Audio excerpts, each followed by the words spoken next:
খিচুড়ি পাক করার জন্য মোটা চাল নিচ্ছি, কারণ পোলাও চাইলেও হবে না, চিকন চাউলও হবে না, মোটা চাল নিচ্ছি। চালের মধ্যে ডাল দিচ্ছি। আমার আরও মুগ ডালের দরকার ছিল, মুগ ডাল এখন বাসায় নাই, এই জন্য মুগ ডাল দেই নেই। এখন বাসায় যা পাইছি তাই দিয়ে পাকাইতেছি।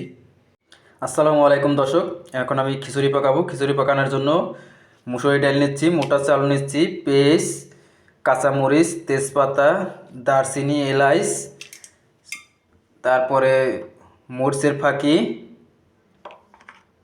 হলুদের ফাঁকি, পরিমাণ মতো লবণ, সাথে সবজি আছে, সিম আছে, নতুন আলু, ধনেপাতা, পেঁয়াজ, শুকনো মরিচ। এখন এটারে আমি বসাই দেবো পানি দিয়ে। তৈল দিয়েছি, তৈল দিয়ে এখন পানি দিচ্ছি সুন্দর মতো। এখন আধা ঘন্টা এটা বলকাইব। কিন্তু প্রায় হয়ে গেছে, এখন ধনেপাতা দিয়ে দিতে আসি।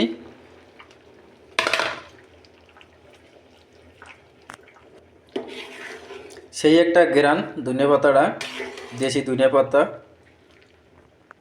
দর্শক, আমি এখন খিচুড়িটা বাগার দেবো। বাগার দেওয়ার জন্য তৈল নিচ্ছি।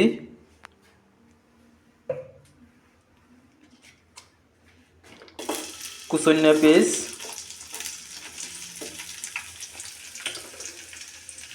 কটা শুকনো মরিচ, পেস্টটা বাদামি কালার করে এলাবো। আমার পেস্টটা কিন্তু বাদামি কালার হয়ে গেছে, দেখুন। এখন এখন এই যে বাগার দিয়ে দিচ্ছি। বাগার দিয়ে দিচ্ছি। এখন দেবো জিরার ফাঁকি,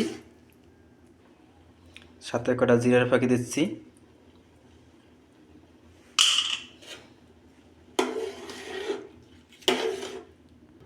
দেখেন আমার খিচুড়িটা কিন্তু প্রায় হয়ে গেছে, আর অল্প একটু বাকি আছে, হয়ে যাবে। আসসালামু আলাইকুম দর্শক, সবাই কেমন আছেন? আশা করি সবাই ভালো আছেন। আপনাদের মাঝে আজকে আমি একটা কথা বলি। আজকে আমার শরীরটা ভালো না, আমার এই দুই গাল ফুলে গেছে, শক্ত কোনো জিনিস খাইতে পারতেছি না। এই জন্য আজকে খিচুড়িটা পাকাইতেছি। আমি কথা বলতে আমার অনেক কষ্ট হইতেছে, তারপর দু একটা কথা বলা লাগে আপনাদের জন্য। আমার জন্য সবাই একটু দোয়া করবেন, সবাই একটু ভালোবাসা দিবেন, সবাই আমার একটু পাশে থাকবেন। সবার কাছে রিকোয়েস্ট, সবাই একটু আমার জন্য দোয়া করবেন। আমি অনেক অসুস্থ, আমি যে কথাগুলো বলতে আছি আমার অনেক কষ্ট হইতে আছে। দেখেন আমার খিচুড়ি কিন্তু প্রায় হয়ে গেছে, পাতলা করে পাকাইতেছি। সবাই আমার জন্য একটু দোয়া করবেন। আজকে আমার কেউ নাই, এই জন্য আমার এখন পাক করে আওয়া লাগে, পাকান লাগে। আমি শক্ত কোনো জিনিস চাবাইতে পারতেছি না, আমার দুই গালের ভিতরে মাংস ফুলে ফুলে উঠছে ভিতর দিয়া। আমি অনেক অসুস্থ, সবাই আমার জন্য দোয়া করবেন, সবাই আমার পাশে থাকবেন ইনশাআল্লাহ।